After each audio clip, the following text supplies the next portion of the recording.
क्या आपने कभी सोचा है कि इस ब्रह्मांड की शुरुआत किसने की? क्या कोई एक ईश्वर था जिसने इसे बनाया, या फिर सब कुछ अपने आप हुआ?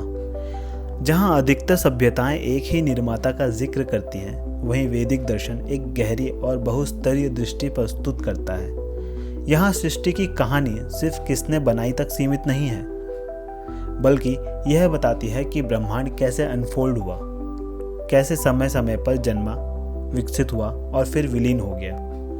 आज हम वेदों और उपनिषदों में वर्णित सृष्टि की गाथा को समझेंगे और जानेंगे कि वेदांत दर्शन ब्रह्मांड के जन्म को कैसे देखता है।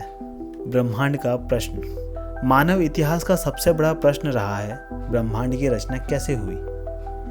कई सभ्यताओं ने एक ही भगवान को निर्माता कहा, लेकिन वैदिक ग्रंथों में उत्तर इतने सीधे नहीं हैं। वैदिक दर्शन कहता है, सृष्टि एक घटना नहीं है, यह एक प्रक्रिया है। यह एक बार नहीं हुई, यह निरंतर चलती रहती है। यानी ब्रह्मांड बार बार जन्म लेता है और बार बार विलीन होता है। पुरुष और प्रकृति।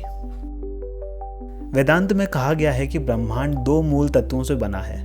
पहला पुरुष, जिसमें आते हैं चेतना, आत्मा, शुद्ध ज्ञान, और दूसरा प्रकृति, जिसमें भौतिक ऊर्जा, पदार्थ और प्रकृति आते हैं।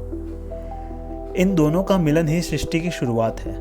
इसे पश्चिमी दृष्टिकोण की तरह भगवान ने अचानक सब कुछ बना दिया, ऐसा नहीं कहा गया है, बल्कि चेतना और ऊर्जा जब एक दूसरे से जुड़ती है तो समय, स्थान, आकाश, पृथ्वी और जीव जंतु सब उत्पन्न होते हैं। इसलिए वेदांत कहता है, सृष्टि निर्मित नहीं होती, यह प्रकट होती है।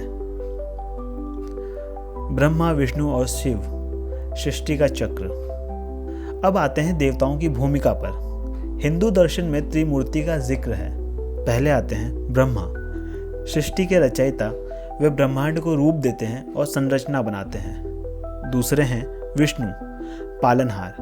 वे संतुलन बनाए रखते हैं, ब्रह्मांड को टिकाए रखते हैं। और तीसरे हैं शिव, संहारक या परिवर्तनकर्ता। वे पुराने को तोड़कर नए को जन्म देने का मार्ग बनाते हैं।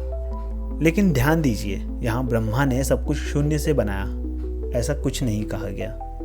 ब्रह्मा को द्वितीयक रचनाकार कहा गया है, यानी वे पहले से मौजूद ऊर्जा और चेतना से रूप गढ़ते हैं। त्रिमूर्ति हमें ये समझाती है कि ब्रह्मांड स्थिर नहीं है, यह हमेशा बदलता रहता है। जन्म, पालन और संहार, ये तीनों मिलकर जीवन की धारा को चलाते हैं। हिरण्यगर्भ और नासदीय सूक्त। अब आते हैं सबसे गहरे दार्शनिक विचारों पर, जो कि पहला है हिरण्यगर्भ। ऋग्वेद में सृष्टि का जिक्र हिरण्यगर्भ या स्वर्ण अंडे के रूप में आता है। कल्पना कीजिए, ब्रह्मांड की सारी ऊर्जा एक सुनहरे अंडे में बंद है। जब यह अंडा फटा, तभी आकाश, पृथ्वी, जल, अग्नि और जीवन प्रकट हुए। आज के वैज्ञानिक बिग बैंग सिद्धांत से इसकी तुलना कर सकते हैं। दूसरा है नासदीय सूक्त। ऋग्वेद का सबसे रहस्यमय मंत्र है नासदीय सूक्त। इसमें कहा गया है, शुरुआत में न अस्तित्व था, न अनस्तित्व, न आकाश था, न अंतरिक्ष। कोई जानता ही नहीं कि सृष्टि कैसे हुई, यहाँ तक कि देवता भी नहीं। शायद वही सर्वोच्च सत्ता जानती हो, या शायद उसने भी न जाना हो। देखिए, यह कितनी गहरी और ईमानदार सोच है। वेद कहते हैं, सृष्टि का रहस्य इतना बड़ा है कि शायद स्वयं ईश्वर भी इसे पूरी तरह ना जानते हों। यह दार्शनिक विनम्रता और प्रश्न पूछने का अद्भुत परंपरा है। आपके जीवन में इसका महत्व। अब सवाल है, यह सब जानने का हमारे लिए क्या मतलब है? अगर हम माने कि ब्रह्मांड बार बार पैदा होता है और मिटता है, तो जीवन को देखने का हमारा दृष्टिकोण बदल जाता है। हमें मृत्यु से डर नहीं लगता, क्योंकि यह सिर्फ एक पड़ाव है। हमें जीवन को और गहराई से जीने की प्रेरणा मिलती है।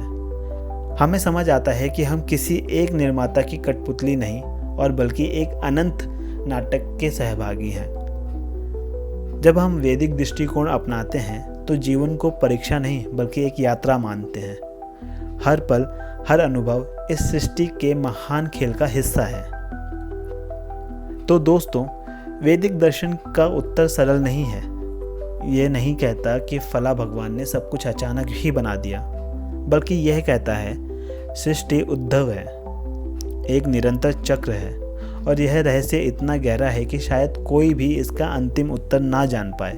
तो अब सवाल आपसे, वेदांत दर्शन का कौन सा विचार आपको सबसे ज़्यादा प्रभावित करता है? हिरण्यगर्भ की सुनहरी सृष्टि, त्रिमूर्ति का नृत्य या नासदीय सूक्त का गहन प्रश्न?